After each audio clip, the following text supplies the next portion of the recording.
PDI Perjuangan menyatakan Presiden Jokowi dan Wakil Presiden terpilih Gibran Rakabuming Raka sudah bukan kader banteng lagi. Sementara Ketua Umum Partai Golkar Erlangga Hartarto menyebut Jokowi dan Gibran sudah masuk keluarga besar Partai Golkar.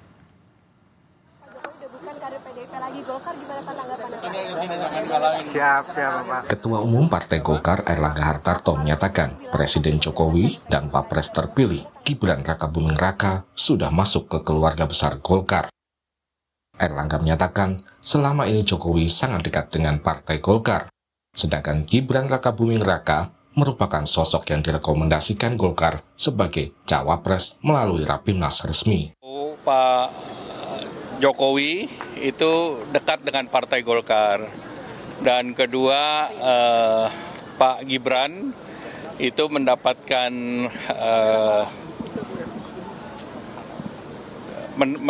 mandat dari Partai Golkar melalui mekanisme Rapimnas resmi. Jadi bagi kami, Pak Jokowi dan Mas Gibran itu sudah masuk dalam keluarga besar Golkar. Tinggal tentunya formalitasnya saja. Nah, tentu Partai Golkar selalu terbuka terhadap kader-kader terbaik bangsa ini. Dan jelas Pak Presiden, Pak Jokowi adalah kader terbaik bangsa yang sudah bersama Partai Golkar di dalam 2 periode beliau. Pak Erlangga hari ini kan Sebelumnya PDIP menyatakan Presiden Jokowi dan Wapres terpilih Gibran Rakabuming Raka sudah bukan kader Partai Banteng lagi. Sebagai kader, Pak. Statusnya sebagai kader. Siapa? Gibran, Mas Gibran. Gibran itu bukan kader partai lagi. Saya sudah bilang sejak diambil putusan itu diulang-ulang bagaimana. Termasuk yang Pak Jokowi, karena tadi kan sempat dibilang yang soal cawe-cawe presiden itu sempat ditegaskan lagi di dissenting opinion. Berarti ini sudah menyelenceng dari partai gitu ya? Orang sudah di sebelah sana bagaimana mau bilang bagian masih dari PDI Perjuangan kok, yang benar saja. Menanggapi pernyataan soal status keanggotaannya di PDIP, Presiden Jokowi hanya mengatakan terima kasih. PDIP mengatakan bahwa Bapak bukan bagian dari partai PDIP lagi. benar nggak Pak? Terima kasih. Ada peluang ketemu sama Subega nggak Pak? Masih Pak. Sementara Wakil Presiden terpilih yang juga merupakan putra Presiden Jokowi, Gibran Rakabuming Raka juga tidak mempermasalahkan statusnya di PDIP.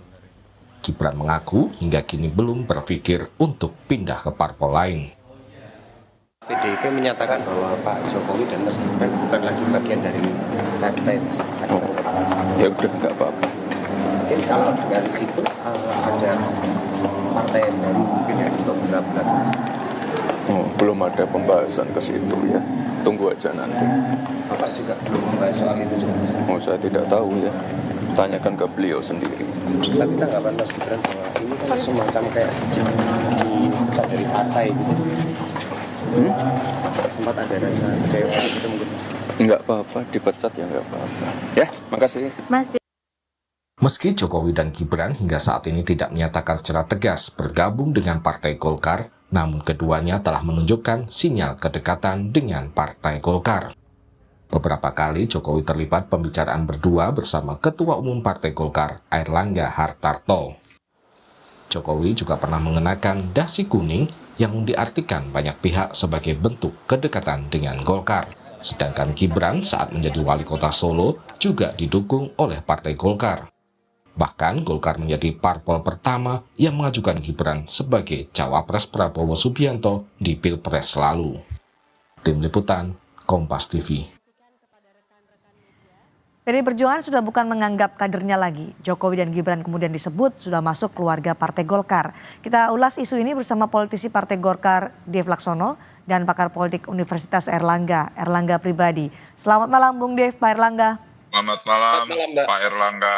Baik. Erlangga. Bung Dev, Namanya jadi berdasarkan sama pernyataan dari Ketua Umum Partai Golkar, kapan Jokowi dan Gibran akan resmi masuk ke Partai Golkar? Ya kalau kapan ya mesti tanya langsung ke Ketua Umum. Nah mungkin Pak Erlangga bisa jawab atas nama Pak Erlangga kali.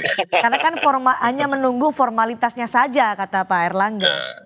Ya tunggu waktunya lah. Semuanya itu akan indah pada waktunya.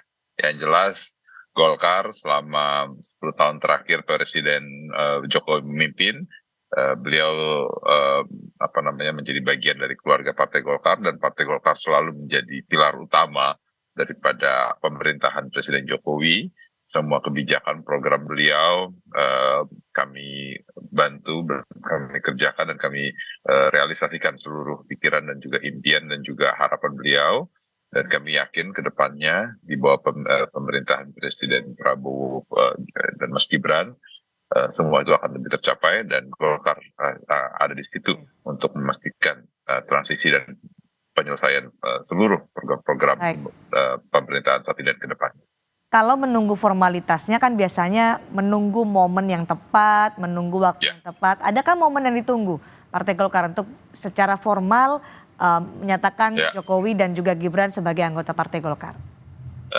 Nanti pada waktu yang pas, di mana semua sudah berjalan dengan baik, dan itu adalah waktu yang bisa diterima, dan waktu yang semua itu sudah terselesaikan, karena kan selesai daripada putusan MK, lalu sudah diputuskan oleh KPU. Terus kita kan sekarang mulai berbenah menyiapkan transisi ke pemerintahan berikutnya. Akan tapi melangkah ke sana ada satu agenda politik lagi kan yang harus kita persiapkan, yaitu pilkada. Ya, pilkada akan dilaksanakan nanti bulan November yang akan datang. Tapi kan tahapan-tahapannya itu kan berjalan dari sekarang. Nah, itu hasil dari pemilu Februari kemarin kan yang menjadi tiket untuk penentuan pilkada nanti. Oke, baik Pak Erlangga. Petinggi PDI Perjuangan bilang Jokowi dan Gibran sudah bukan bagian dari PDI Perjuangan lagi. Kemudian seperti seakan-akan berbalas pantun, Erlangga Hartarto menyatakan sudah menjadi bagian dari keluarga besar Partai Golkar. Anda membacanya apakah ada kemudian Jokowi dan Gibran sudah tidak lagi di PDI Perjuangan dan fix bergabung dengan Partai Golkar? Iya, kalau saya lihat pernyataan dari Ketum Erlangga Hartarto itu sebetulnya adalah pernyataan diplomatik yang poin utamanya sebetulnya bukan di situ. Artinya bahwa hampir 100% ya, hampir Pak Jokowi ataupun Mas Gibran itu akan masuk ke dalam Partai Golkar. Tapi sebetulnya itu adalah pembuka dari poin utama yang akan terjadi, terutama dalam konteks bagaimana penentuan ketua umum Golkar nanti ke depan. Kenapa? Itu sangat berhubungan dengan hal itu. Nah, saya pikir bahwa Pak Jokowi dalam pikirannya tidak melihat bahwa posisi beliau sebagai Presiden RI ini sebagai etape terakhir politiknya. Dia memiliki, kalau kita mengkalkulasi secara logic of power, kita mengkalkulasi bahwa Pak Jokowi ingin menempatkan dirinya tetap dalam poros kekuasaan yang berlangsung selama 5 tahun ke depan. Sehingga dia membutuhkan institusi politik, dia membutuhkan basis politik yang kuat, yang bisa mendampingi, yang bisa menopangnya untuk tetap memiliki pengaruh power yang signifikan selama 5 tahun ke depan. Sehingga yang dilakukan adalah di sini kemungkinan Pak Jokowi akan maju dalam kontestasi pemilihan ketum Golkar mendatang. Nah, kemungkinan seperti itu sangat besar saya pikir, karena ada simbiosis mutualisme di sini antara Pak Jokowi dan Golkar itu sendiri.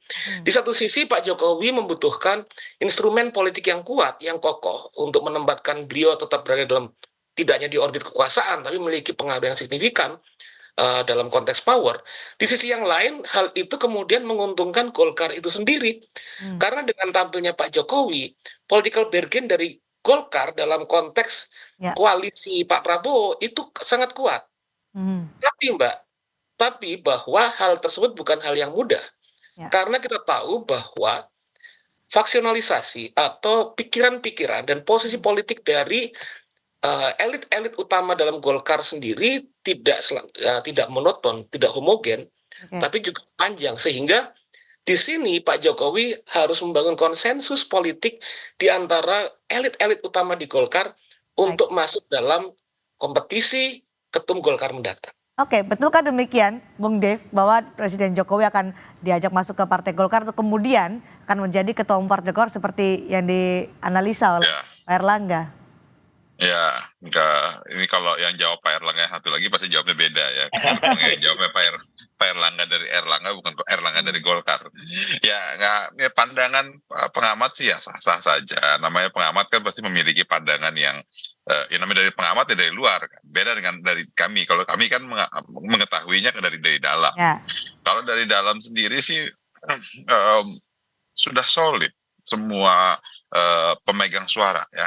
Baik pemegang suara itu kan berarti pengurus DPD 2, pengurus DPD 1, ormas pendiri, ormas didirikan, terus juga elemen-elemen dalam Partai Golkar semuanya sudah satu suara, yaitu kita menyerahkan dukungan untuk Pak Erlangga Hartarto ya ke dalam Munas yang akan datang, yang akan dilaksanakan di bulan Desember 2024 nanti.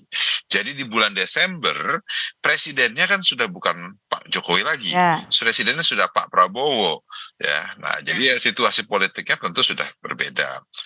Walaupun kita tetap menggelar karpet kuning yang megah dan yang siap untuk Pak Jokowi dan juga Mas Gibran bila mana benar itu akan masuk ke dalam Golkar, karena sekarang kan memang sudah dianggap bagian dari Golkar, baik dalam Tapi pencalonan. apakah ada kemungkinan kita berandai-andai kalau memang Jokowi dan Gibran bergabung dengan Golkar, kemudian Jokowi maju dalam kontestasi pemilihan ketua umum Partai Golkar, mungkinkah itu masih terbukakah kemungkinan itu di Partai Golkar, Bung Dev?